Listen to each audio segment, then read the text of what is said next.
Hello guys, welcome back to channel. ഇന്ന് നമ്മൾ നോക്കാൻ പോകുന്നത് ജിയോടെക്നിക്കൽ എഞ്ചിനീയറിംഗിന്റെ സെക്കൻഡ് പാർട്ട് ആണ്. ഓൾറെഡി നമ്മൾ ഫസ്റ്റ് പാർട്ട് നോക്കി കഴിഞ്ഞിരിക്കുന്നു. ഓക്കെ, സെക്കൻഡ് പാർട്ടിന്റെ ഫസ്റ്റ് ക്വസ്റ്റ്യൻ നോക്കാം.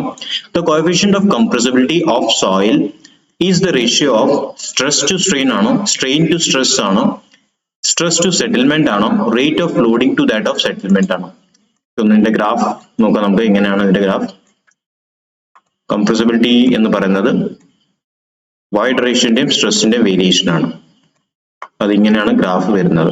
ഓക്കെ, ഇതിന്റെ rate of change of variation ആണ് നമ്മുടെ compressibility of soil. Okay, so ഇങ്ങനെയാണ് ഇതിന്റെ ഗ്രാഫ് വരുന്നത്. സോ ഈ ഒരു ലൈൻ ഞാൻ യെല്ലോ വെച്ച് വരയ്ക്കാം. സോ ഈ ഒരു ലൈൻ ആണ് ആക്ച്വലി കംപ്രസിബിലിറ്റി പറയുന്നത്. അപ്പോൾ ഇതിനെ എങ്ങനെയായിരിക്കും നമ്മൾ ഡിഫൈൻ ചെയ്യാൻ പറ്റുന്നത്? ഇതിനെ നമുക്ക് എങ്ങനെ ഡിഫൈൻ ചെയ്യാൻ പറ്റും? A V is equal to change in void ratio,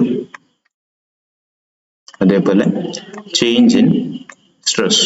okay, അല്ലെങ്കിൽ നമ്മൾ delta E by delta stress. Okay, delta stress എന്താണ് റിപ്രസെന്റ് ചെയ്യുന്നത്? അതിന്റെ ഫോർമുല എന്താണ്? സെറ്റിൽമെന്റിന്റെ റേഷ്യോ ആണ് പറയുന്നത്. ഓക്കെ, സെറ്റിൽമെന്റിന്റെ റേഷ്യോ ആണ് പറയുന്നത്. ഓക്കെ, അപ്പൊ ഇത് ഇക്വലന്റ് ടു സ്ട്രെയിൻ ആയിരിക്കും. ഇത് ഇക്വലന്റ് ടു സ്ട്രെയിൻ ആയിരിക്കും. ഓക്കെ, അപ്പം ഇത് സ്ട്രെയിൻ ആയിരിക്കും. അപ്പൊ നമ്മുടെ ഇത് എന്താണ്? സ്ട്രെസ് ആണ്. ഓക്കെ, അപ്പൊ നമ്മുടെ ഏത് ഓപ്ഷൻ ആണ് കറക്റ്റ് ആയിട്ട് വരുന്നത്? Strain to stress. Strain to stress ratio ആണ് correct. Okay, coefficient of compressibility of soil is the ratio of strain to stress. Okay, അപ്പൊ ബി ആണ് കറക്റ്റ് ഓപ്ഷൻ. നെക്സ്റ്റ് ക്വസ്റ്റ്യൻ നോക്കാം. In triaxial test the intermediate principal stress is equal to 0, equal to confining pressure, equal to deviator stress, equal to deviator stress minus confining stress. Okay, so നമ്മൾ consider ചെയ്യുമ്പോൾ ഒരു cylindrical case എടുക്കാം. Okay,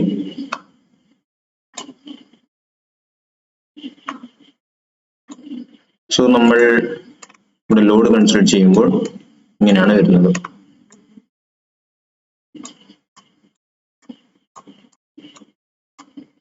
okay, പിന്നെ ഇത് 3D ആയിട്ട് നിങ്ങൾ imagine ചെയ്യണം.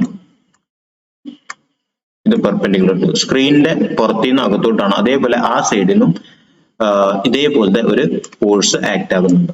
Okay, ഞാനത് കുറച്ചാണ് വരച്ചേക്കുന്നത്. ഓക്കെ, സോ ഇതെന്ന് പറഞ്ഞാൽ ഇതാണ് കൺഫൈനിങ് പ്രഷർ എന്ന് പറയുന്നത്. ഇത് equal to stress 2 equal to stress 3. അതേപോലെ ഇത് സ്ട്രെസ് 1ന്റെ ഇക്വലന്റ് ആണ്. സ്ട്രെസ് 1ന്റെ ഇക്വലന്റ് ആണ്. Stress C is equal to sigma 2 sigma 3. ഇതാണ് കൺഫൈനിങ് പ്രഷർ എന്ന് പറയുന്നത്. Okay, in triaxial test the intermediate principal stress എന്ന് പറഞ്ഞാൽ ഏതാണ്? ഇതാണ്. ഓക്കെ, ട്രയാക്സിയൽ ടെസ്റ്റിൽ ഇന്റർമീഡിയറ്റ് പ്രിൻസിപ്പൽ സ്ട്രെസ് എന്ന് പറയുന്നത് കൺഫൈനിങ് പ്രഷർ ആണ്. ഓക്കെ, അപ്പൊ ബി ആണ് correct option.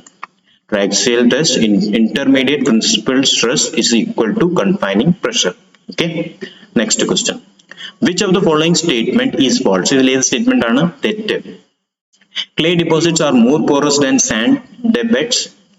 Presence of organic matter in soil decreases the bearing capacity of soil. The change of moisture content changes the value of angle of repose. None of the above. Okay, ഏതാണ് correct statement? Okay, first statement നമുക്ക് നോക്കാം. Clay deposit are more porous than sand. Okay, ക്ലേന്റെ porosity of സാൻഡിനെ കാട്ടിലും കൂടുതലാണ്. Okay, ക്ലേന്റെ porosity സാൻഡിന്റെ porosity കാട്ടിലും കൂടുതലാണ്. അപ്പോൾ clay is more porous than sand. Okay, അതിന്റെ നമുക്ക് വാട്ടർ മോയ്സ്ചർ കണ്ടന്റ് നോക്കുകയാണെങ്കിൽ അതിന്റെ സ്റ്റോറേജ് കപ്പാസിറ്റി കൂടുതലായിരിക്കും ക്ലേന്റെ as compared to sand. Okay, presence of organic matter in clay decreases the bearing capacity of soil. Okay, organic matter ഇപ്പോൾ ഒരു soil സാമ്പിളിൽ organic matter ഉണ്ടെങ്കിൽ അത് ഡികമ്പോസ് ആകുമ്പോൾ ഇവിടെ വോയിഡ് ക്രിയേറ്റ് ആവും. ഓക്കെ, അപ്പൊ അതിന്റെ ബിയറിംഗ് കപ്പാസിറ്റി കുറയും. അപ്പോൾ ഇതും ശരിയാണ്. നെക്സ്റ്റ് എന്താണ്? Change of moisture content changes the value of angle of repose. Okay, അപ്പം ഇതും ശരിയാണ്. ഫൈന്റെയും സിയുടെ വാല്യൂ ചേഞ്ച് ആകും. ഓക്കെ, അപ്പം ഇതും ശരിയാണ്.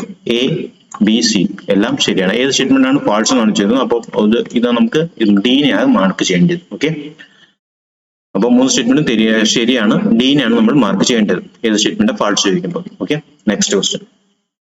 Footing is resting on fully saturated clay strata. For checking the initial stability, shear parameter are used from consolidated undrained test ആണോ, unconsolidated drained test ആണോ, unconsolidated undrained test ആണോ, unconsolidated undrained test with pore pressure measurement ആണോ? ഏതാണ് correct statement? നമ്മൾ ശ്രദ്ധിക്കേണ്ടത് fully saturated clay സ്ട്രേറ്റയാണ് consider ചെയ്യുന്നത്. Okay, so fully saturated clay എന്ന് പറയുമ്പോൾ ഫുള്ളി സറൗണ്ടഡ് വിത്ത് മോയ്സ്ചർ കണ്ടന്റ് എന്ന് വിചാരിക്കാം. ഓക്കെ, അതേപോലെ ഫസ്റ്റ് സ്റ്റേജിൽ അപ്പൊ നമ്മൾ എങ്ങനെ കൺസിഡർ ചെയ്യുന്നത്? നമ്മൾ ഇനീഷ്യൽ സ്റ്റെബിലിറ്റി ആണ് കൺസിഡർ ചെയ്യുന്നത്. ഓക്കെ, നമ്മുടെ ഒരു ഫൗണ്ടേഷൻ എടുക്കുകയാണെങ്കിൽ ഇനീഷ്യൽ സ്റ്റെബിലിറ്റി, അപ്പോൾ കൺസോളിഡേഷൻ ആയിട്ടില്ല. ഓക്കെ, കൺസോളിഡേഷൻ ആയിട്ടില്ല എന്ന് പറയുമ്പോൾ വാട്ടർ റിമൂവ് ആവാൻ തുടങ്ങിയിട്ട് പോലും ഇല്ല. ഓക്കെ, ഇനീഷ്യൽ സ്റ്റേജിലാണ്. ഓക്കെ, അപ്പൊ നമ്മൾ എന്താണ് അൺകൺസോളിഡേറ്റഡ് ആണ് ചെയ്യുന്നത്, അൺകൺസോളിഡേറ്റഡ് ആണ് ചെയ്യുന്നത്. ആൻഡ് സെക്കൻഡ് സ്റ്റേജിൽ എന്താണ്? ക്ലേ ആണ് പറഞ്ഞിരിക്കുന്നത്, സാമ്പിളിൽ ക്ലേ ആണ് പറഞ്ഞിരിക്കുന്നത്. അപ്പോൾ ക്ലേ സോയിൽ ആകുമ്പോൾ അതും അൺഡ്രെയിൻഡ് ആണ്. നമുക്കറിയാം ക്ലേ സോയിൽ നമുക്ക് കമ്പാക്ഷൻ അല്ലെങ്കിൽ കൺസോളിഡേഷൻ ചെയ്യാൻ പറ്റത്തില്ല ഫുള്ളി. ഓക്കെ, സോ അതും സെക്കൻഡ് സ്റ്റേജിലും അൺഡ്രെയിൻഡ് ആണ്. അപ്പോൾ ഏത് സ്റ്റേറ്റ്മെന്റ് ആണ് കറക്റ്റ് ആയിട്ട് മാച്ച് ആവുന്നത്? അൺകൺസോളിഡേറ്റഡ് അൺഡ്രെയിൻഡ് ടെസ്റ്റ്, ഇതാണ് കറക്റ്റ്. ബിക്കോസ് അതിൽ മെൻഷൻ ചെയ്തിട്ടുണ്ട് ഇനീഷ്യൽ സ്റ്റെബിലിറ്റി ആണ്. ഓക്കെ, ഫൗണ്ടേഷന്റെ ഇനീഷ്യൽ കേസ് ആണ്. അപ്പോൾ ഇനീഷ്യൽ കേസ് ആകുമ്പോൾ കൺസോളിഡേഷൻ ആവത്തില്ല, അപ്പോൾ അൺഡ്രെയിൻഡ് ആണ്. അതേപോലെ അൺഡ്രെയിൻഡ് എങ്ങനെയാണ് വരുന്നത്? നമ്മൾ ഫുള്ളി സാച്ചുറേറ്റഡ് ക്ലേ സാമ്പിൾ ആണ് എടുത്തേക്കുന്നത്. അപ്പോൾ ക്ലേ സാമ്പിളിലും സെക്കൻഡ് സ്റ്റേജിൽ ഡ്രെയിനിങ് നടക്കത്തില്ല. Okay, in case long time ബേസിസിലാണ് ചോദിച്ചതെങ്കിൽ നമ്മുടെ കൺസോളിഡേറ്റ് ആയതിനെ ആൻസർ. ഓക്കെ, അപ്പം ഈ കേസിൽ നമ്മുടെ സി ആണ് correct answer. Next question.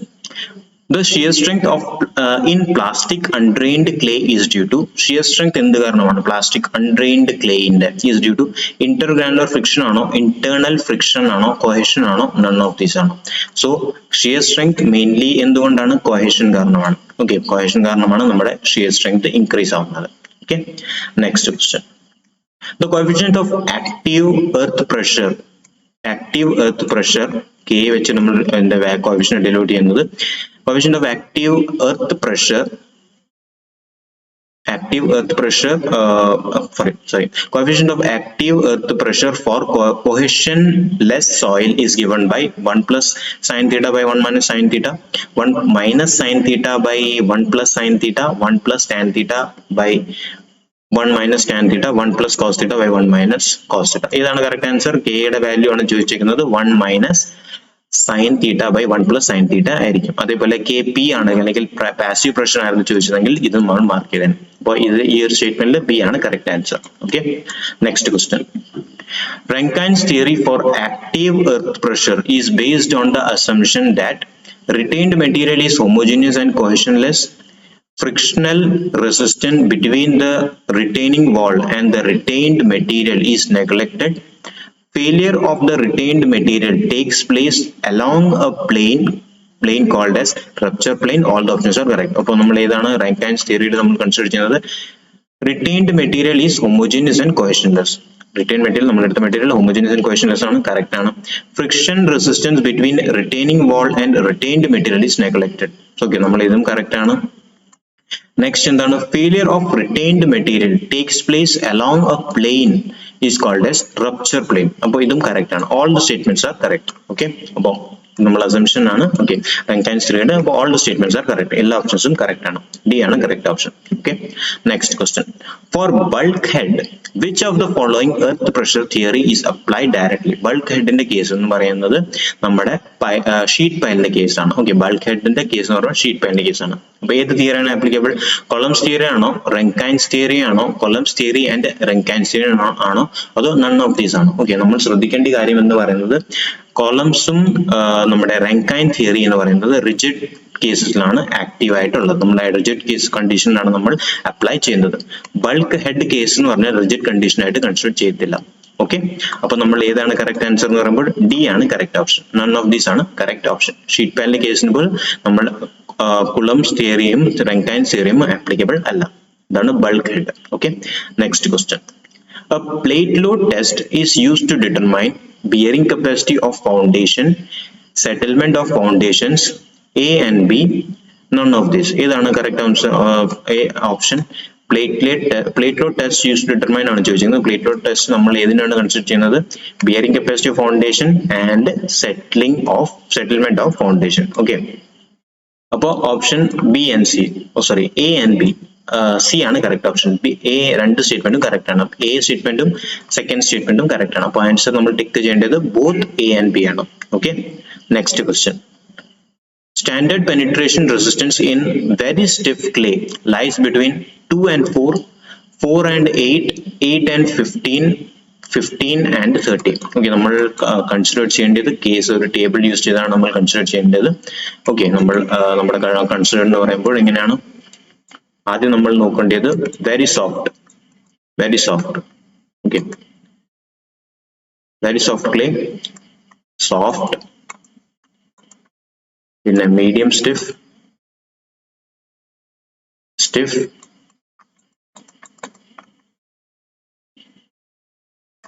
Hard, very hard. അപ്പൊ ഇതിന്റെ റേഞ്ച് എന്ന് പറയുമ്പോൾ ഗ്രേറ്റർ ദാൻ 30 ആയിരിക്കും. ഇതിന്റെ റേഞ്ച് എന്ന് പറയുമ്പോൾ 30 to 15 ആയിരിക്കും. സ്റ്റിഫ്നെസിന്റെ റേഞ്ചിന്റെ പകുതി നോക്കിയാൽ മതി, 15 to 8. ഓക്കെ, നിയർ ബൈ പകുതി. ഇതിന്റെ പകുതി നെക്സ്റ്റ് എത്രയാണ്?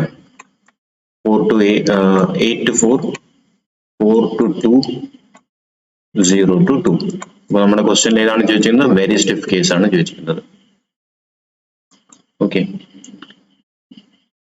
വെരി സ്റ്റിഫ്, സോറി ഹാർഡ്, ഇതാണ് വെരി സ്റ്റിഫ്. ഓക്കെ, ഞാൻ റേസ് ചെയ്യാം, ഒന്നുകൂടെ എഴുതാം. നമ്മുടെ കേസ് വെരി ഹാർഡ് അല്ല, ഇവിടെ വെരി സ്റ്റിഫ് ആണ്. Very stiff and hard. Okay, അപ്പോൾ ഏതാണ് കേസ് ചോദിച്ചേക്കുന്നത്? ഈ ഒരു കേസാണ് ചോദിച്ചേക്കുന്നത്. Okay, very stiff clay lies between 15 and 30. അപ്പോൾ ഡി ആണ് correct option. Okay, next question.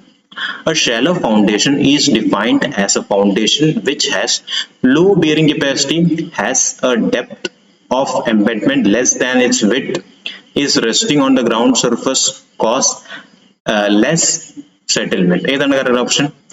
നമ്മുടെ ടെപ്സാഗിയുടെ തിയറി അനുസരിച്ച് എങ്ങനെയാണ് നമ്മൾ സ്റ്റേറ്റ്മെന്റ് ഡിസൈൻ ചെയ്യുന്നത്? less than equal to 1 for depth by breadth ratio should be less than equal to 1. അപ്പോൾ നമ്മുടെ depth is less than width. അപ്പം ബി ആണ് കറക്റ്റ് ഓപ്ഷൻ. ഓക്കെ, ഷാലോ ഫൗണ്ടേഷന്റെ കേസ് ബി ആണ് correct option. Has depth of embedment less than its width. Okay, next question. Plate load test is used to determine bearing capacity of foundation, settlement of foundations, both A and B, none of the above. Plate load test is used to determine. Plate load test ചെയ്യുന്നതിന് നമ്മൾ ഏതാണ് consider ചെയ്യുന്നത്? Plate load ടെസ്റ്റിന് വേണ്ടി bearing capacity of the foundation ആണോ, settlement ആണോ, or both ആണോ, രണ്ടാമത്താണോ? രണ്ടും കൺസിഡർ ചെയ്യും, ബിയറിംഗ് കപ്പാസിറ്റി ആൻഡ് സെറ്റിൽമെന്റ്. അപ്പൊ ഏതാണ് ഓപ്ഷൻ? സി ആണ് correct option. Okay, next question. Standard penetration resistance in very stiff clay, ഇത് ഓൾറെഡി നോക്കി, ഡി ആണ് കറക്റ്റ് ഓപ്ഷൻ. ഓക്കെ, നെക്സ്റ്റ് എന്താണ്? ഓക്കെ, നെക്സ്റ്റ് എന്താണ്? For a number of column constructed in a row, the types of foundation provided is footing ആണോ, raft ആണോ, strap ആണോ, strip ആണോ? Okay, number of, ഇത് ഓൾറെഡി നമ്മൾ RCCയിൽ നമ്മൾ നോക്കിയതായിരുന്നു. For number of column consider ചെയ്യുമ്പോൾ നമ്മൾ ഏത് ഫൗണ്ടേഷൻ ആണ് പ്രിഫർ ചെയ്യുന്നതാണ് കൺസിഡർ ചെയ്യുന്നത്. അപ്പോൾ ഇത് നമ്മൾ നോക്കുകയാണെങ്കിൽ ഇത് ലെങ്ത്, ഇത് ബ്രെഡ്ത്ത്. അപ്പോൾ length far greater than breadth ആകുമ്പോഴാണ് നമ്മൾ സ്ട്രിപ്പ് ഫൗണ്ടേഷൻ കൊടുക്കുന്നത്. ഓക്കെ, അതേപോലെ സ്ട്രാപ്പിന് നമുക്കറിയാം, സ്ട്രാപ്പ് ബീം കണക്ട് ചെയ്താണ് കൊടുക്കുന്നത്. സ്ട്രാപ്പ് ബീമിന്റെ ലോഡ് കപ്പാസിറ്റിയിൽ ഒരു ഇപ്പൊ 2 സ്ട്രാപ്പ് ആണ്. ഓക്കെ, നമ്മൾ കണക്ട് ചെയ്യുന്നത് സ്ട്രാപ്പ് ബീം വെച്ചാണ്. ഇങ്ങനത്തെ കണക്ഷൻ ആയിരിക്കും. ഈ ബീമിന്റെ പ്രത്യേകത എന്ന് പറഞ്ഞാൽ ഇതൊരിക്കലും ലോഡ് ക്യാരി ചെയ്യത്തില്ല. ഇത് ജസ്റ്റ് ഒരു ബീം സപ്പോർട്ട്, 2 ഫൗണ്ടേഷൻ ഉണ്ടെങ്കിൽ അതിനെ സപ്പോർട്ട് ചെയ്യുന്ന ഒരു മെമ്പർ ആയിട്ട് ആക്ട് ചെയ്യത്തുള്ളൂ. അപ്പോൾ ഇത് ബീമാണ്, സ്ട്രാപ്പ് ബീം. ഓക്കെ, അപ്പോൾ സ്ട്രിപ്പ് ആണ് correct action. Number of column constructed in row, the type of foundation provided is strip. Okay, ഇതാണ് സ്ട്രിപ്പ് ആണ് കറക്റ്റ് ആൻസർ. നമ്മൾ നമ്പർ ഓഫ് കോളം റോയിൽ ഇങ്ങനെ കൺസിഡർ ചെയ്യുകയാണെങ്കിൽ അതിനെ ഏതാണ് പറയുന്നത്? സ്ട്രിപ്പ് ആണ് correct answer. Okay, next question. The grouping of pile will not reduce the load carrying capacity in case of friction pile ആണോ, end bearing pile ആണോ, both A and B ആണോ, none of above ആണോ? Okay, നമ്മുടെ grouping of pile ആകുമ്പോൾ എന്തുകൊണ്ടാണ് load carrying capacity reduce ആവും? ഇപ്പൊ നമ്മൾ 2 പൈലിന്റെ കേസ് എടുക്കാം. ഓക്കെ, രണ്ട് കൺസിഡർ ചെയ്യാം. ഇത് രണ്ട് കേസ് ആണ്. ഓക്കെ, നിയർ ബൈ ആണ്. ഇതിന്റെ സ്പേസിംഗ് ആണ് മോസ്റ്റ് നമ്മുടെ കൺസേൺ എന്ന് വരുന്നത്. ഓക്കെ, ഇപ്പൊ രണ്ടിന്റെ നമ്മൾ ഇങ്ങനെയാണ് നമ്മൾ കൺസിഡർ ചെയ്യുന്നത്. ഇപ്പോൾ ഇതിന് നമ്മൾ നോക്കാം, ഇങ്ങനെയാണ് ലോഡിംഗ്. ഒരു സാമ്പിൾ ആയിട്ട് പറയുന്ന ഓവർലോഡിംഗ് മീൻസ് ഓവർലാപ്പിംഗ് കാണിക്കുന്ന ഒരു ഇമേജ് എന്ന് പറഞ്ഞത് പ്രത്യേക ഇമേജ് ഡിസൈഡ് ചെയ്തത്. ഇതാണ് നമ്മുടെ സോൺ എന്ന് പറയുന്നത്, ലോഡ് ക്യാരിങ് സോൺ ആണ് ഇത്. അപ്പൊ നിങ്ങൾ ഇങ്ങനെ ഈ ഓവർലാപ്പിംഗ് ആവുന്ന പ്ലേസസിലാണ് നമ്മുടെ ലോഡ് ക്യാരിങ് കപ്പാസിറ്റി റെഡ്യൂസ് ആകുന്നത്. അപ്പൊ നമ്മൾ സ്പേസിങ്ങിനെയാണ് പ്രോപ്പർലി നമ്മൾ ശ്രദ്ധിക്കേണ്ടത്. ഓക്കെ, സ്പേസിംഗ് ശ്രദ്ധിച്ചിട്ടാണ് നമ്മൾ ഡിസൈൻ ചെയ്യുന്നത്. അപ്പം grouping of pile will not reduce the load carrying capacity in case of friction pile ആണോ, എൻഡ് ബിയറിംഗ് പൈൽ ആണോ, ബോത്ത് എ ആൻഡ് ബി ആണോ. ഓക്കെ, അപ്പൊ ആൻസർ എന്ന് പറയുമ്പോൾ ബോത്ത് എ ആൻഡ് ബി ആണ്. ഫ്രിക്ഷൻ പൈൽസിലും എൻഡ് ബിയറിംഗ് പൈൽസിലും ഇങ്ങനെ ലോഡ് ക്യാരിങ് കപ്പാസിറ്റിയുടെ പ്രോബ്ലം വരത്തില്ല. Okay, okay, next question. Which of the following settlement is true, is or are true? The proportioning of footing is more often governed by its bearing capacity. And നമ്മൾ അറിയാം depth and width നമ്മൾ design ചെയ്യുമ്പോൾ അത് bearing കപ്പാസിറ്റിയിലാണ് depend ചെയ്യുന്നത്. Okay, next എന്ന് പറഞ്ഞാൽ friction piles are also called as floating piles. A and B, neither A and B. Okay, friction piles എന്ന് പറയുന്നത് floating piles എന്ന് പറയും. Okay, രണ്ട് സ്റ്റേറ്റ്മെന്റും ഇത് വളരെ ജനറൽ ആയിട്ടുള്ള ഒരു സ്റ്റേറ്റ്മെന്റ് ആണ്. ഓക്കെ, ഫ്രിക്ഷൻ പൈൽ എന്ന് പറഞ്ഞാൽ നമ്മൾ ഇതിനെ ഫ്ലോട്ടിംഗ് പൈൽ എന്ന് പറയും. ഓക്കെ, ഇങ്ങനെയാണ് ഇതിന്റെ ഓക്കെ ഫ്രിക്ഷൻ പൈൽ, ഇത് ഫ്രിക്ഷൻ പൈലാണ്. അപ്പോൾ ഇങ്ങനെ ഫ്ലോട്ട് ചെയ്യുന്ന ഒരു നമുക്ക് കാണാൻ പറ്റുന്ന ഒരു ഫ്ലോട്ടിംഗ് മെമ്പർ പോലെയാണ്, അതുകൊണ്ടാണ് ഇതിന് ഫ്ലോട്ടിംഗ് പൈൽ എന്ന് പറയുന്നത്. അപ്പൊ രണ്ട് സ്റ്റേറ്റ്മെന്റും കറക്റ്റ് ആണ്. Okay, proportioning of footing is more often governed by its bearing capacity. Proportioning എന്ന് പറയുന്നത് ഡെപ്തും വിഡ്ത്തിലും ഉള്ള വേരിയേഷൻ നമ്മൾ ചെയ്യുന്നതാണ് പ്രൊപ്പോർഷനിങ്. അത് ബിയറിംഗ് കപ്പാസിറ്റിയിൽ എഫക്ട് ചെയ്യുന്നതാണ് പറയുന്നത്. അപ്പോൾ അത് സ്റ്റേറ്റ്മെന്റ് ശരിയാണ്. അതേപോലെ ഫ്രിക്ഷൻ പൈൽ എന്ന് പറഞ്ഞാൽ ഫ്ലോട്ടിംഗ് പൈൽസ് ആണ്. അപ്പോൾ ഇതും ശരിയാണ്. Okay, next statement. On piles drop must be at least. Piles നമ്മൾ ഡ്രോപ്പ് മിനിമം ഡ്രോപ്പ് എത്രയാവണം എന്നാണ് ചോദിച്ചത്. 80 സെന്റിമീറ്റർ ആണോ, 100 സെന്റിമീറ്റർ ആണോ, 120 സെന്റിമീറ്റർ ആണോ, 140 സെന്റിമീറ്റർ ആണോ? നമ്മൾ ഡ്രോപ്പ് ഡിഫറെന്റ് ടൈപ്സ് യൂസ് ചെയ്ത് നമുക്ക് ചെയ്യാൻ പറ്റും. സ്റ്റീം വെച്ച് യൂസ് ചെയ്യാൻ പറ്റും. സ്റ്റീമിന്റെ ഡബിൾ കാറ്റഗറി, രണ്ട് കാറ്റഗറി ഉണ്ട്. സ്റ്റീം സിംഗിൾ സ്റ്റീമും ഡബിൾ സ്റ്റീമും, അതേപോലെ ഡീസൽ യൂസ് ചെയ്ത് ചെയ്യാൻ പറ്റും നമുക്ക്. അതേപോലെ കുറെ കേസസ് ഉണ്ട്. ഓക്കെ, മിനിമം ഡ്രോപ്പ് എത്രയാവണം എന്നാണ് ചോദിച്ചിരിക്കുന്നത്. മിനിമം ഡ്രോപ്പ് എന്ന് പറയുന്നത് 120 സെന്റിമീറ്റർ ആയിരിക്കണം. ഓക്കെ, അറ്റ്ലീസ്റ്റ് 120 എങ്കിലും വേണം. Okay, next question. Undisturbed sample are obtained by direct excavation, thin walled sampler, thick walled samplers, none of these above. Okay, undisturbed sample നമ്മൾ എങ്ങനെയാണ് കിട്ടുന്നത്? ഡയറക്റ്റ് എക്സ്കവേഷൻ ആയിരിക്കും. ഡയറക്റ്റ് എക്സ്കവേഷൻ എന്തായാലും സാമ്പിൾ ഡിസ്റ്റർബ് ആവും, ഇത് എന്തായാലും ആവത്തില്ല. അതേപോലെ തിക്ക് വോൾഡ് സാമ്പിളിലും ഡിസ്റ്റർബ് ആവും. സാമ്പിൾ നമ്മൾ എടുക്കുന്ന സാമ്പിൾ ഡിസ്റ്റർബ്ഡ് ആവും, അപ്പൊ ഇതും ആവത്തില്ല. നെക്സ്റ്റ് ആൻസർ എന്ന് പറഞ്ഞാൽ തിൻ വാൾഡ് സാമ്പിളർ ആണ് കറക്റ്റ് ആൻസർ. ഓക്കെ, ഇതിന്റെ റിപ്രസെന്റേറ്റീവ് സാമ്പിൾ ആണ് കിട്ടുന്നത്. ഓക്കെ, ഇതിൽ തിക്ക് വാൾഡ് സാമ്പിൾ, അപ്പൊ ഇതിലും ഡിസ്റ്റർബ് ആവും. നമ്മുടെ ആൻസർ എന്ന് പറയുമ്പോൾ തിൻ വാൾഡ് സാമ്പിളർ ആണ് correct answer. Okay, undisturb sample obtained by thin walled sampler. Okay, next question. The lime stabilization is very effective in treating sandy soil ആണോ, silty soil ആണോ, non plastic soil ആണോ, or D option plastic clay soil ആണ്. Okay, lime stabilisation നമ്മൾ എന്തുകൊണ്ടാണ് ചെയ്യുന്നത്? Lime stabilisation ചെയ്യുമ്പോൾ നമ്മുടെ സാമ്പിളിന്റെ plasticity കുറയും. ഓക്കെ, പ്ലാസ്റ്റിസിറ്റി നമ്മുടെ സാമ്പിളിന്റെ കുറയും. അതേപോലെ ഷ്രിങ്കേജ് കൂടും.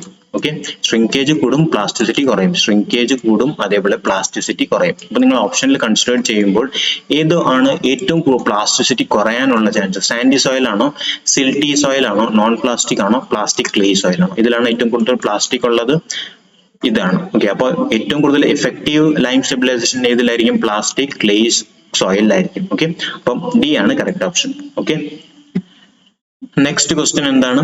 Which of the following statement is true? ഇതിൽ ഏത് സ്റ്റേറ്റ്മെന്റ് ആണ് ട്രൂ എന്നാണ് ചോദിച്ചിരിക്കുന്നത്? ഓക്കെ, ഏത് സ്റ്റേറ്റ്മെന്റ് ആണ് ട്രൂ എന്നാണ് ചോദിച്ചിരിക്കുന്നത്?